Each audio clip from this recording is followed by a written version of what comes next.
and welcome back to the Argyle CFO Leadership Forum, FP&A Strategies for Success. My name is Brittany Sullivan with Argyle. A couple of notes before I turn things over to our panel moderator. First, a quick reminder to stop by our sponsors' virtual booths at any time during today's event and for the following week. Our partners are committed to providing you with valuable content and a great overall experience. At any time during today's event, you can visit their virtual booths from the main agenda page, which include complimentary materials, information, and meet and greet opportunities. To ask questions throughout the session, simply type into the Q&A chat, and we will address your questions at the end of the session. Now, without further ado, I would like to introduce our moderator, Shweta Pai, Head of Operations and Marketing at Workalytics. We are excited to have Shweta and our panelists with us for a discussion titled Prioritizing Collaboration and Communication for FP&A Success. Welcome, Shweta, and over to you. Okay, great to be here. Thank you so much, Brittany, and welcome to our panel, everyone. We're excited to discuss this very top of mind topic for a lot of people and also hear from you. So please do pepper us with questions as you see fit.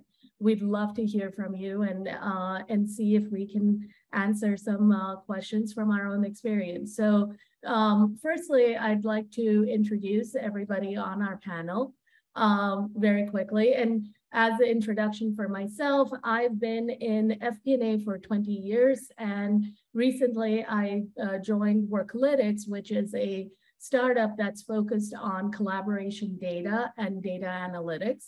So it is, and I'm wearing a lot of different hats for the startup because we're a startup. So I get to do a lot of fun things like marketing and operations, which I didn't really do before, but it's all part of the journey. But I'm excited to talk about FP&A, which is a function that's near and dear to my heart, given it was part of my life for a better part of 2 decades. So, I'm really excited for the panelists here who are also seasoned FP&A executives from a variety of industries and who have all kinds of experience to share, particularly around collaboration and how to build effective communication in today's world.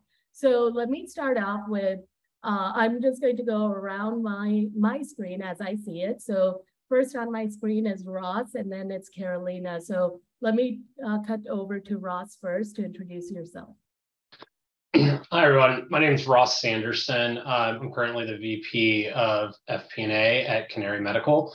We're a smart medical device company and a smart medical device as a software. I have been in FP&A for about the last 15, 20 years.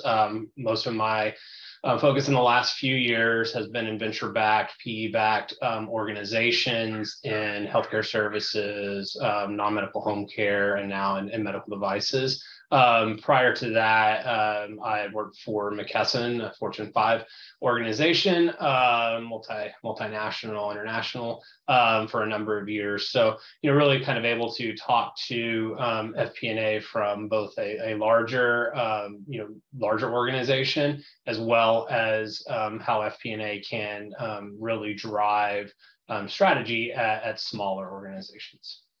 Okay. Thanks, Ross. Let me turn it over to Carolina.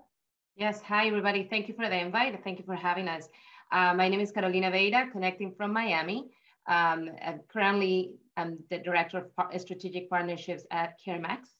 Here at CareMax, we manage medical centers, but we also deal with the patient's data, trying to do value-based care based on the data, right? So as you can imagine, data is everywhere, and truly, when I say partnerships, it's not only external partnerships, but also internal partnerships, how all the departments work together towards the same goal, which is what the new FP&A role entails. So excited to be here and to share more about what we do. Prior to CareMax, I've been with Cigna, Anthem, so that type of corporations, always in the finance area, budgeting, financial planning, and analysis. So thank you for having me. Great. And then I have Abby next on my screen. And then after that, Rob. Hi, I'm so glad to be here. Thanks for the invite. I'm Abby. I'm currently a finance director, Europe finance director for Honeywell, which is acting as the CFO for that region.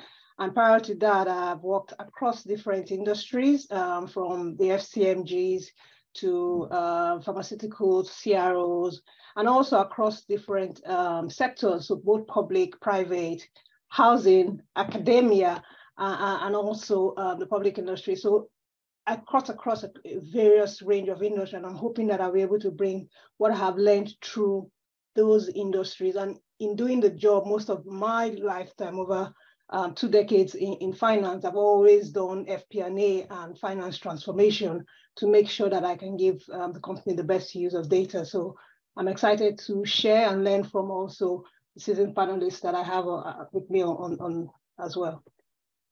Great. Thanks, Abby. Rob? Hi, I'm Rob Kottmeyer. Very happy to be here and honored to be with these distinguished peers as we do our panel.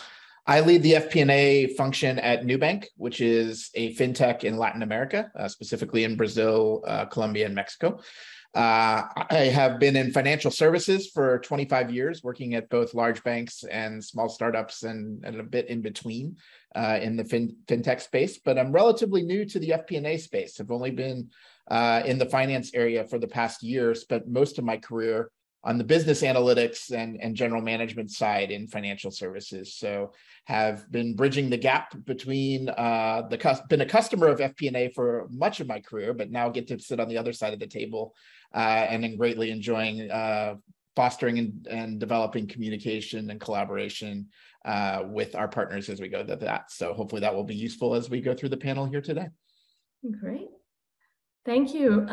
Thank you, everyone. So let me just kick off the discussion very quickly and talk about the evolution of FP&A as you guys have been exposed to it throughout your career. What are the key trends that you've noticed, past and present?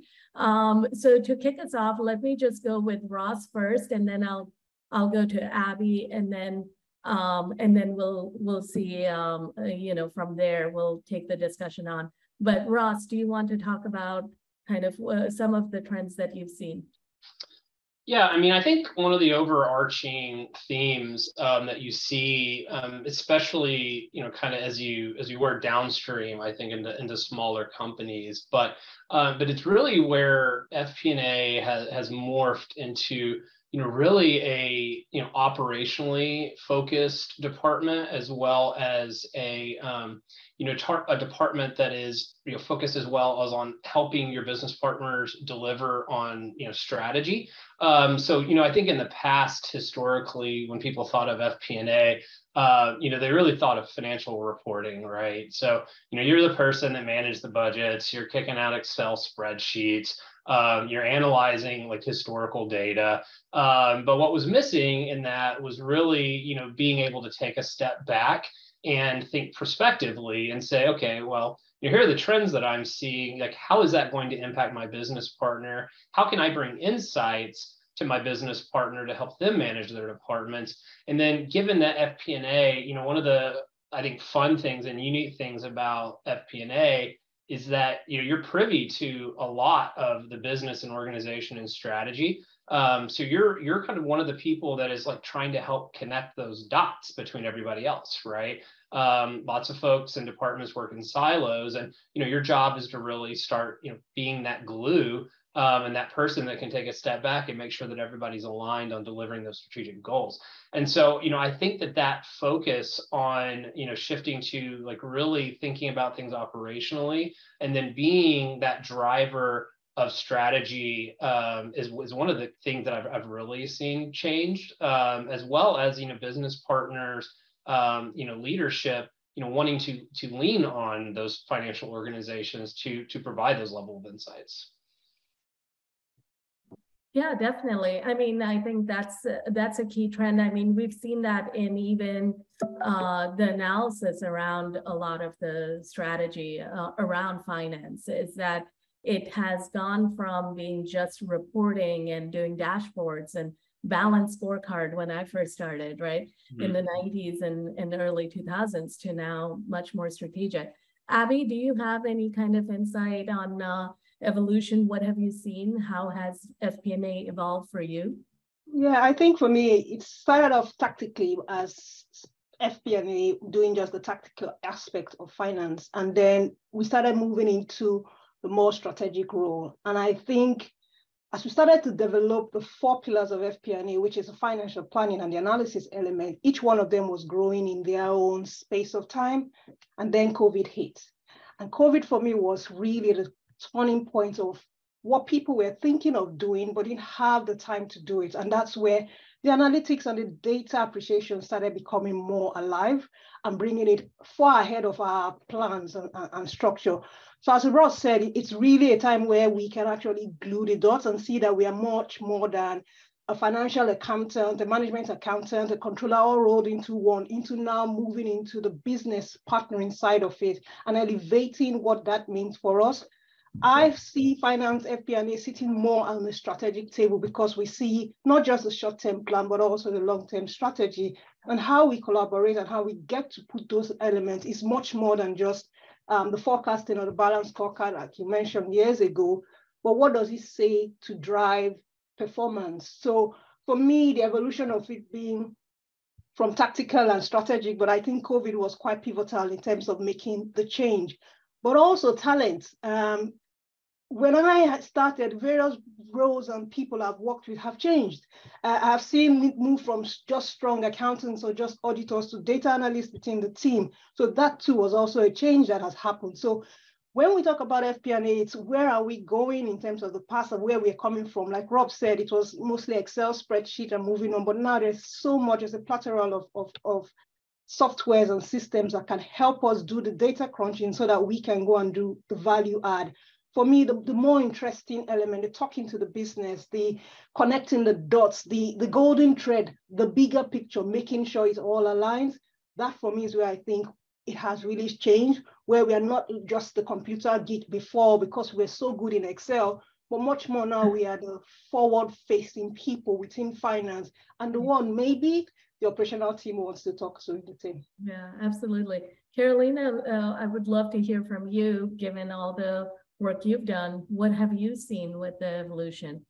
Yeah, I mean, Ross and Abby said it perfectly. It's obviously evolving to more of a strategic department, right? I see the role as being a storyteller. So now there's different systems doing the crunching of the numbers. We don't have to do that anymore.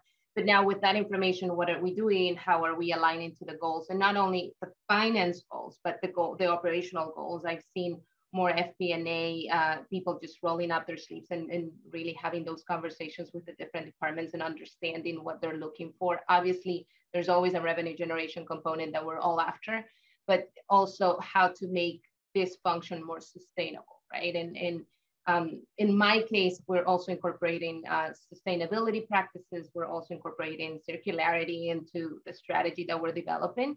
But more than anything, yeah, becoming that partner in crime of every single department and working hand in hand to improve processes within the different areas. Perfect. Thanks, Carolina. Completely agree. Rob, I know you're new to FP&A as far as the function formally, but would love to hear your thoughts on how this function and the teams have evolved. Yeah, I think all of you expressed it well, and I think that's largely why I was comfortable and willing and excited to move into FP&A, because it was moving in that strategic and analytical direction, which I think was very well aligned with my entire career in that space. And so how do we help marry that? I think one of the trends that or one of the goals that I continue to look for is how do we bring together the horizontal analytics, or what I've called the horizontal analytics, whether it's lifetime value or NPV or whatever you choose to call it, as you look across how the business is making their decisions and making investment decisions. And how do we marry that with the vertical economics that we in finance are more aligned to, and what's going to happen in each quarter and each year, and making sure that we're managing expectations accordingly and managing the capital resources, because the timing of those resources maybe not be aligned. I also really liked what Ross said and being able to look over the top of things and identify opportunities where, hey, did you know that all four of you are working on the same thing and you're not talking to each other? Or also being a little bit of the traffic cop and really trying to hold people accountable for the resources that they're consuming, whether that's people or capital or any of the other pieces they are. It's important to have that guard because everyone left to their own devices tends to move in slightly different directions. And I think it's fantastic. And I really enjoy being able to look over the top of that overall and see where there's opportunities and help not necessarily make those decisions, but help guide them in the right directions. And I just wanted to add one quick thing. Another trend that I've seen is that now we're not only hiring finance people for finance functions, we're finding talent in sales and we're finding talents in operations because they can also bring a different perspective on the strategy that we develop. Yeah, the cross-pollination has been amazing, especially in the past, I would say probably about 5 years in the industry that I've seen. Yeah, absolutely. And, you know, Rob, you're a testament to that, right? But it's very exciting for a lot of us who are used to accountants and career finance people being in FP&A. It's exciting to get that perspective. And what I've heard from across all of you, and all of you have touched on this, is that as FP&A is evolving, what I'm hearing is that collaboration and communicating with everybody is becoming almost like the focal point of the function itself. So given that it is, and this kind of ties in with one of the questions that we got from the audience, is given that we have this becoming the focal point of the function, how has, and we are still, a lot of us are in remote, hybrid, you know, some level of hybrid workspace.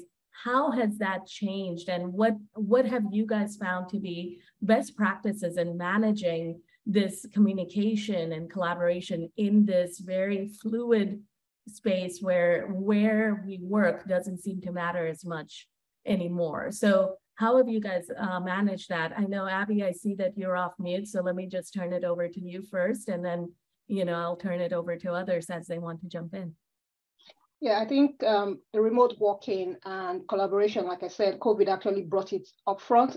In most of my roles, I've actually worked in European context. So not always having to be with my partners or even with my team because of the different countries that we're in. And that has been where it for me started in terms of managing that remote working. But what we need to do is a clarity of our vision and the need to communicate and how best we communicate. Sometimes we need to communicate in different forms and at different times and with different tools to get our message across. In FP&A, like we said, we need to understand that we see the bigger picture, but sometimes we need to slice and dice the data and then tell the story to the right audience. So for me, the right audience is more important. So communicating with my team and with my business partners are two different kinds of communication. So either it's with my team, it has to make sure that for me, the speed of the team sometimes depends on the leader. So you as a leader understanding where you're going and how you see the vision and translating it, but also empowering your team, especially when you're remote, to be able to take some decisions and remove the barriers of execution for them. So what can you delegate as a leader? What do you trust your team to do? For me, helps that remote access. And trust is quite important for the team. In terms of being your business partner, the same thing, trust too also is important. I remember when I started in FP&A and I walk into a room when I start and the first thing I hear is finance is here, so everybody goes quiet. It's changing that mindset to saying, okay, I am fine, but I'm part of you. I'm part of your journey. I understand what your budget says, and I can help you see it from a different light or pinpoint you in the right direction. So building that trust and learning to speak the language with them so that you can take it and run with them. And for me, I don't want them to come and see me only at budget time. It's that relationship of building that relationship. Great. Rob, let me turn it to you. What have you used as your best practice or your North Star as far as communication? Yeah, I think it's evolved, and I agree with what Abby said, that I think COVID really helped crystallize a lot of that. So I live outside Washington, D.C., and the vast majority of my team lives in Brazil. So pretty distant format.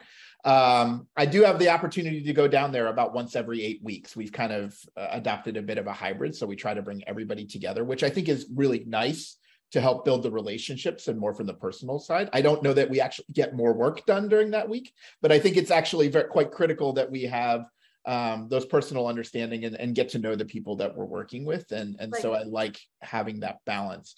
I also, building on what Abby said, I think getting to that close partnership for the teams is really critical for my team. So having teams that are effectively embedded with their business partners and working with the individual lines of businesses that we have. And honestly, the feedback that I get from them is as or more important than my feedback in evaluating them and making sure that we're giving them the right results and making sure that we're rewarding them and progressing their career accordingly, because I want them to be effectively reporting in both directions, because I think it is critical that they are absorbing all the right pieces and meeting their customer needs in terms of the reporting, but they're also serving the broader purpose of finance and pulling that together.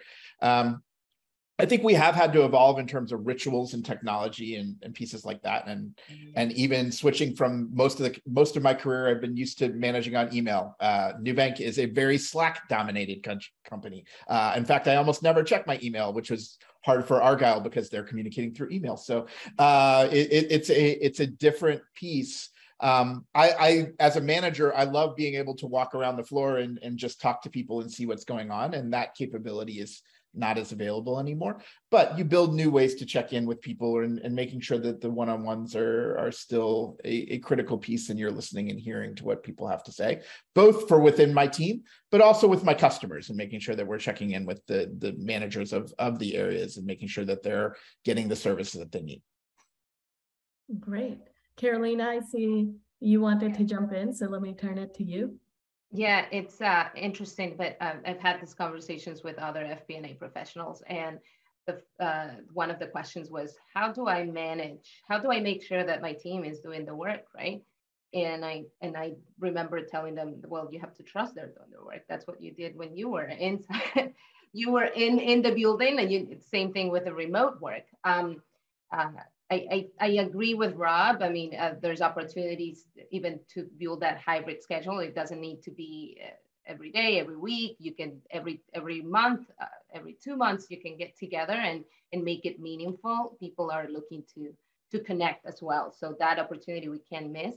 And I do have to say that happy hours from time to time, they go a long way for, unifying and getting together and strategizing. It's 100% agree. It's like those coffee or those water cooler chats, but just concentrated at a different time. Yeah, no, I totally agree. Rob, did you have something to add? Yeah, I mean, I think that everything that everybody said has been great. And one of the things that I've been struggling with and just thinking about is, the whole remote and distributed workforce has really changed the dynamics of personal development. And just thinking about, I mean, that really kind of ties into collaboration. But when you think about junior employees, and where they learn, how to do the jobs and the skill sets, in the past, a lot of that was just poking your head up or dropping in an office. Whereas everything in our lives now feels like it has to be coordinated via a Slack message or Teams, hey, you available? Can you look at something? Let me pull up the camera. Oh no, my dog's barking in the background, right? And so they're kind of missing a lot of that training ability that used to happen very much in person. And then, I think when you also think about building those connections and learning to behave and act in a professional way, because, I think that somebody touched on this earlier, half of this job is building relationships, right? And building trust. And if you don't learn how to do that, it's hard to be successful in these roles. I was part of this leadership institute in college. And, one of the things that stuck with me was somebody's definition of leadership was the ability to influence with or without authority, right? And that's kind of FP&A in a nutshell, right? And so, how do you find ways of like enabling your team, right? Like building those skills to start like being able to really like drive those change and like have that influence. And so, I think it's finding connections. Like I work in a shed in my yard, like here in the East Bay. And so like I haven't met my team in person. And so like, how do you kind of create those like meaningful connections, not only with your team, but your business partners in this remote world? And, I think it's still something we're all like trying to figure out. Yeah. No, I mean, what data has shown as far as collaboration, and since I'm now in that collaboration business, we get to see a lot of it, is that it has slowly moved to culture and team culture, and influence is slowly moved to becoming about meeting culture, right? So it's not team culture, it's meeting culture now. Carolina, did you want to add something? Yeah, I want to kind of circle back to what Abby mentioned. You have to understand what your team needs too, as well. For some of them, a quick chat, Teams message, that's good, that works. For some others, they do want that step-by-step email and follow up. And, some people do need that constant reminder, hey, how are you doing? Those words of encouragement. And some others, they're just like, leave me alone. I can do what I need to do. I know it. So be there for your team, understand what their needs are, and also set a precedent of what you need, right? So I think we go back to the same subject, open communication, understanding what the needs of the company are, the needs of the department, your needs. Yeah, no, absolutely. And it is hard. One of the things, and this actually goes into one of the questions from the audience as well, is around, and they called it formal versus informal. I would add to it communication, to your point, Carolina, and all of you guys, Ross and Rob and Abby, is like, they called it formal, informal, but I would also say there is for someone in the collaboration business, it's synchronous versus asynchronous collaboration. And how has that been impacted? And how do you see FP&A? From my perspective, I feel like asynchronous was a lot of how we receive data, right? People would just give us the data at a certain point, and then we would process it. That's how it used to be done. But as we move more and more into the strategic phase, that synchronous data, relationship building, the nuanced communication is more and more critical to FP&A doing our job. So how do you guys manage that balance of synchronous, asynchronous, both within your teams and with your business partners? Rob, I'll turn it over to you. Yeah, I think it's a great challenge, and I think there's a lot of value in both. I think in terms of asynchronous communication, the more you can standardize things, the more you can make things very easily consumable. So people know where they're what format to expect, that they know where to look for certain things, that you're kind of training on them. That I think that does allow the consumption of information, or the raw information, to largely be asynchronous, or it allows them to review that information and then propose what are the right questions, or what is the dialogue that needs to happen, which I think that does actually happen better in a synchronous format. Now, it can happen asynchronously, and especially with modern tools with comments and responding, you can do it. But oftentimes that can be a little bit hard to get to it. Whereas if you just get in the same call, doesn't have to be the same room. I would have said the same room 3 years ago, but then usually you can address it relatively quickly, and you have a richer dialogue because people have consumed the information and they know where it is, as opposed to having to educate them on what the data is. We can talk about what are the strategic implications of it, or where that goes. And I think Carolina mentioned earlier that we are in the storytelling business, and I think that's very much true. And so you can tell those stories synchronously or asynchronously. I think the nuance is often harder to get across in an asynchronous environment. So leveraging the right mix of those things, I think, is critical to be effective. But the more you can be more efficient in async and allow people to do things on their own time, and then really have a much more concentrated and rich dialogue as you focus on the rituals that you still maintain as synchronous. Yeah. Ross, I see that you're on mute or unmuted.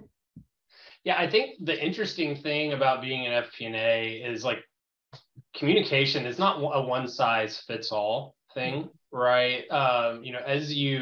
As you figure out what, because like in the end, like FP&A as a service organization is the way I've always approached it, right? Like your business partners and your customers are your internal clients, right? And so your job is to make their jobs easier, right? To deliver what they need to make their jobs better, right? And so so it's always an interesting approach, is that like people absorb and digest data in different ways, right? Like some people want a phone call and like, give me 3 bullet points. Like I'm not going to look at an Excel sheet. I'm not going to look at a PowerPoint. Others want, they want the details. They like to digest it. And so it's really like being able to figure out like how you need to communicate and establish those lines of communication with your business partners becomes really key. And then I think the key to all of this too, like in my mind, is that technology really enables you, I think, to focus on finding those better communication channels. Like I've always told my teams, right, if we're spending most of our time doing financial reporting, like we're doing it wrong. So you have to find ways of like automating the reporting so you can spend time understanding what's happening and then making those prospective decisions. And so, finding the ways of, just really being able to distribute information is really key. I used to have like 3 pillars of FP&A. I forgot one of them, but like 2 of them. So it's obviously not that my whole foundation of FP&A is not going to stand up anymore, but the 2 that are important, right, I think are like transparency and accountability. And so FP&A really needs to be transparent with their business partners. I've worked in organizations where finance likes to hold data, right? And not necessarily share data. So I think it's very important that your business partners know they're getting the full story. But then the second part of that is like transferring accountability to your business partners. And so like, in the end, it's not finance's budget, right? We're translating, operational events and things into numbers, right? But the goal and the ownership really needs to sit with the business. And so, but the only way that they can be held accountable is by being transparent, right? And so, I think again, like finding those channels of communication and ways of doing it is very key in a successful FP&A team and organization. That's a great point. Abby, did you have something to add? Yeah, I just wanted to say that we talked about trust and business partnering and the ability to tell a story. But what I tell my team is that the data doesn't speak, neither does the decision ends with you.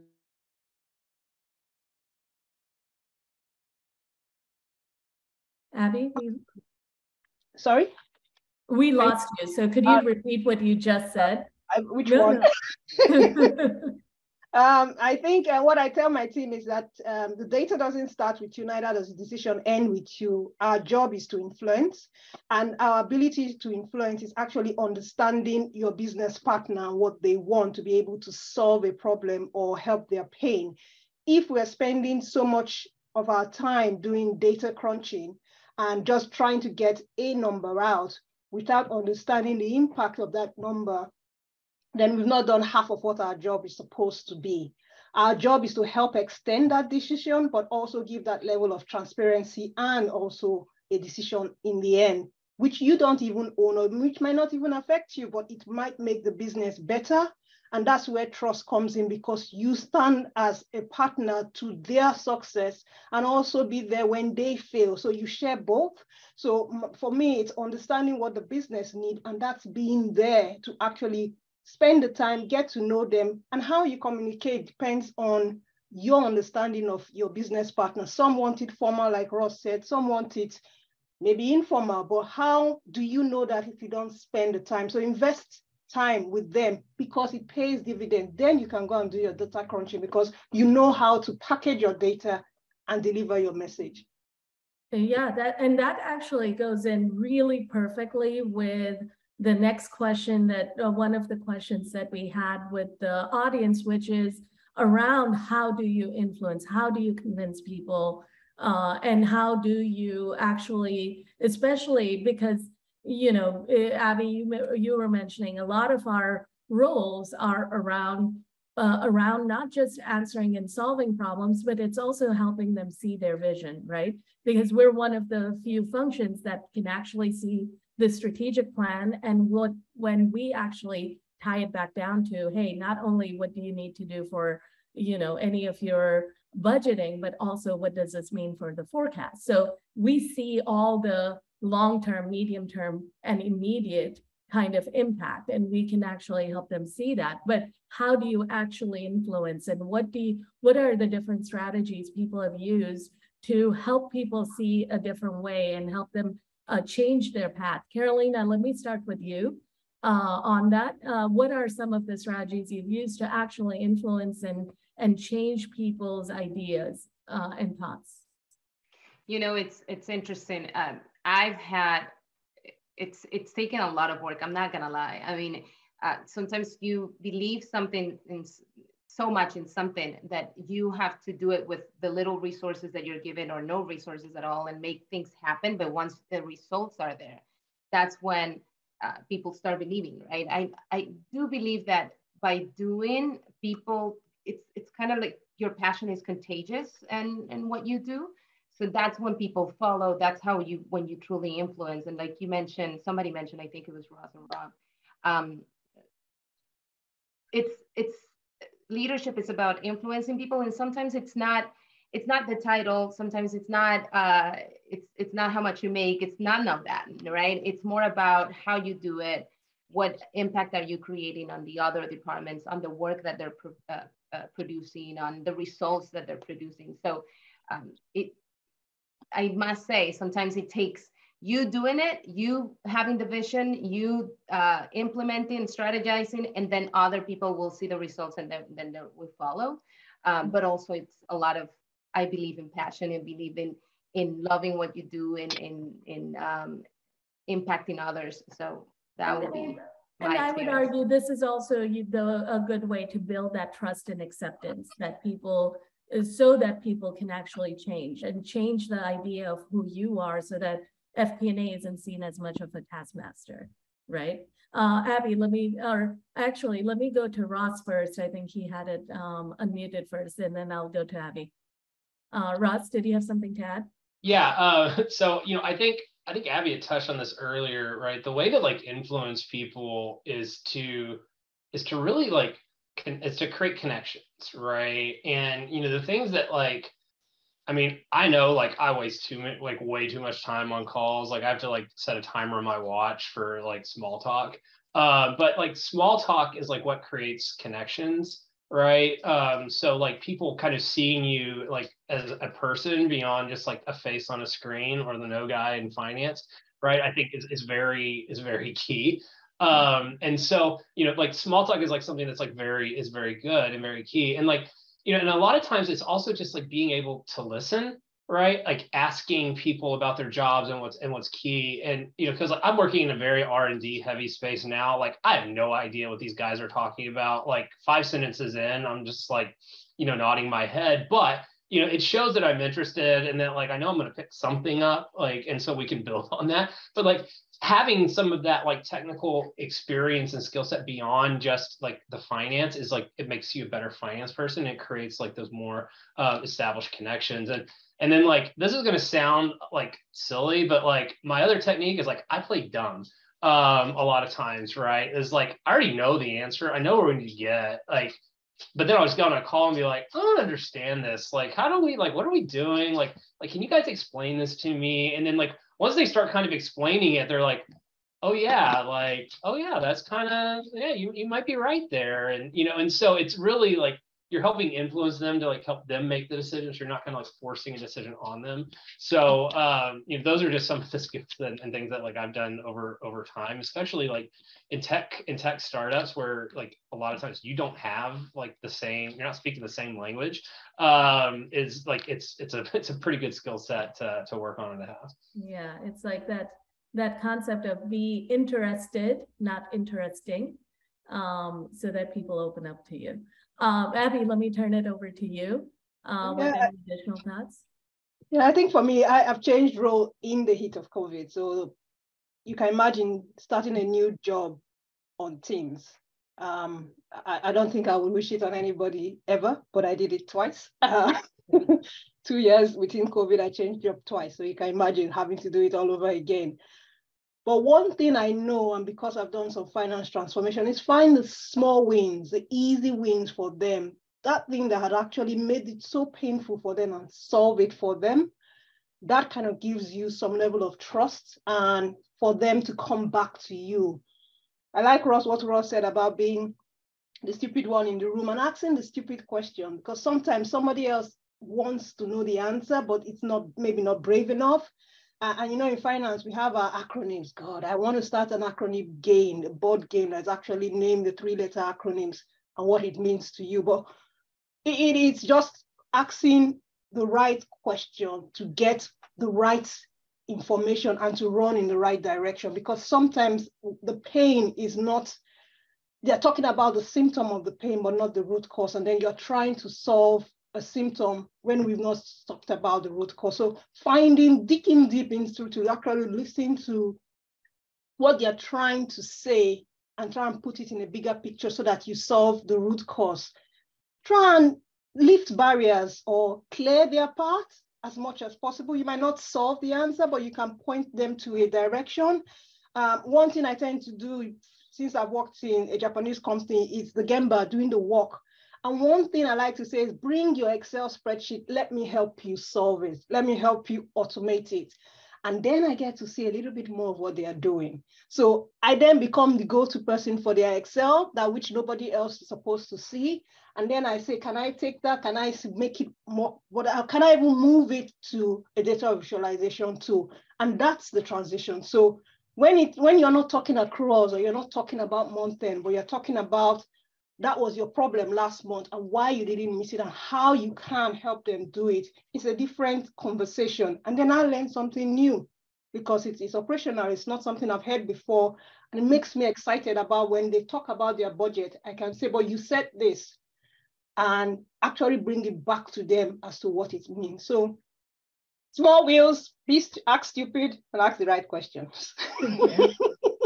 Exactly. So I know we have 8 minutes left. So let me just go to a question that I see in the that the audience asked, but I know that we all wanted to talk about as well, which is around where do we see future trends going, especially considering it seems like hybrid is here to stay, hybrid remote is here to stay. RPA is coming on stream very fast for a lot of finance. So we're seeing a lot of automation. And that is changing how we are communicating to each other and across the function. So what are some of the trends and what are some of the best practices that you're seeing coming on as far as the future evolution of FP&A? Let me turn it over to Rob, since we haven't heard from you in one question. Sure. I think there's a number. I think automation is a massive push, whether it's through the broader tools. For instance, my organization has adopted Anaplan, but I think we're only leveraging a relatively small fraction of what that could or can do as we go for that. So I think there's an opportunity to continue what we can automate, including our presentation decks and some of the things we do for closing, continuing to make that more efficient. And as we said, take that part out of my team's bandwidth so that they have more bandwidth for the strategic conversations, which they enjoy more and I think add more value. I think also a trend towards more continuous forecasting, which I would love. I think it's come up a couple times in other topics, and I think all of us are struggling with it. And I don't know that anybody's fully cracked the code on what's the best way to transition out of a 1-year, 5-year plan or updating every 6 months and more into how do we have the full view there. It sounds really nice. The practicality of it, I'm sure, is a bit more challenging, and we'll need to see how we evolve on that direction. And I think continuing to work, particularly in an area like financial services, but I imagine it's true for all of us in terms of how do we continue to understand our data? How can it be packaged in the right way? How can it be more efficient in that? We actually have a team within our finance organization that's entirely focused just on that platform and the technology of it and the integrations with things like SAP in our accounting and the Anaplan with our budgeting tools and other tools that we use like Oracle or other places to make that work? And how do you make that overall ecosystem work together?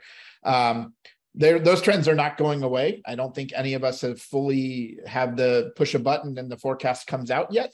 But I think that's all what we're striving for. No, those are great trends. Thanks for kicking us off, Rob. Carolina, let me turn it over to you. I know Rob mentioned quite a few, but I would also pay attention to, and I have to bring it up, is sustainability, ESG, what laws and what has been talked about and implemented, and also how is that going to impact your business and the operations, and if you don't fulfill the what's required of you, then how is that impacting your bottom line? Are there penalties? Are there changes to the way that you do business that need to be implemented to be sustainable? So that will be what I see. Yeah, thank you so much for bringing that up. I know we wanted to talk more extended on that, but we're out of time. But thank you for bringing that up, Carolina. Definitely a huge trend. Ross, let me turn it to you to talk about what trends you see. Yeah, my wife is always scaring me because she's like, AI is going to take over your job. Like, you need to like find something different, right? And so, and it's interesting, right? Because you know, I've implemented a number of tools. Like, we have never gone down the path of Anaplan, but like I know like the Planfuls of the world, the Adaptive Insights, or I guess Workday now. What you are seeing now are some like betas, and a lot of things I talk about now is like using, you know, machine learning to, you know, help the financial planning organization, right? And so what's interesting is like, how is this job going to morph, right? Because like, you know, 30 or 40 years ago, people were using spreadsheets on sheets, right? Then we get Excel and we're emailing Excel sheets around. You know, now we have these like cloud-based tools that are really like automating our jobs. And so the question is like, you know, where is FP&A going to like put itself in this value proposition to the organization? And, you know, and it's really around, you know, being able to provide that strategic guidance, you know, to be analytical, to really be able to digest data, incorporate data at a faster clip and at a more, you know, at a larger clip as well. And so so that's kind of like where, you know, I really see like the role definitely changing going forward, right? Is that like, it's really going to all be about collaboration and really like taking out the manual work and really being that person that can, you know, can help drive change. Perfect. That's so true. I mean, there are so many cool tools now out there automating. Abby, let me turn it over to you to talk about some of the future trends you're seeing. I think it's people, talent, the diversity of talent in terms of the length and breadth of what it would mean and how it will look.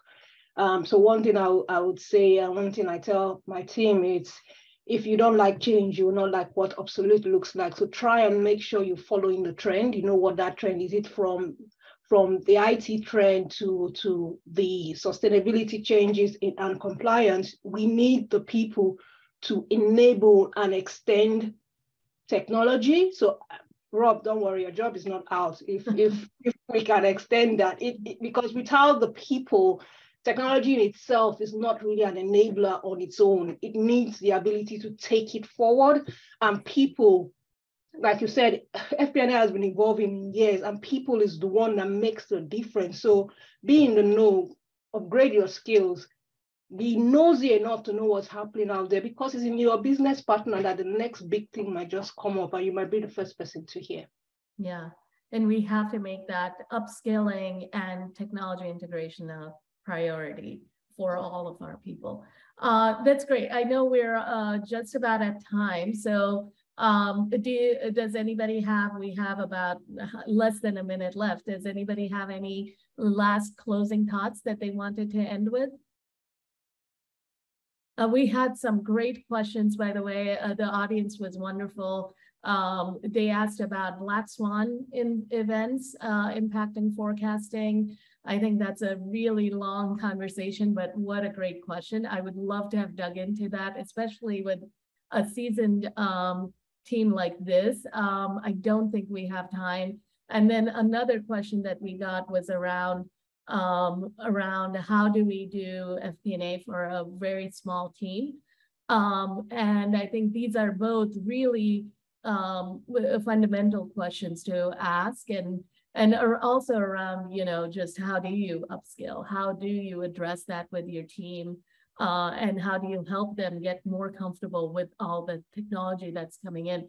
Again, all of these questions were wonderful. So thank you so much for the audience. I think those are questions that we can take for a further session, right, Brittany? Now that we're at time, let me turn it over to you, but we'd love to probably come back and answer those. Great. Well, thank you guys so much for such an insightful panel discussion. I also want to thank everyone who joined us for this fantastic session. This session, along with all of today's content, will be made available on demand following the event. Thank you all so much again.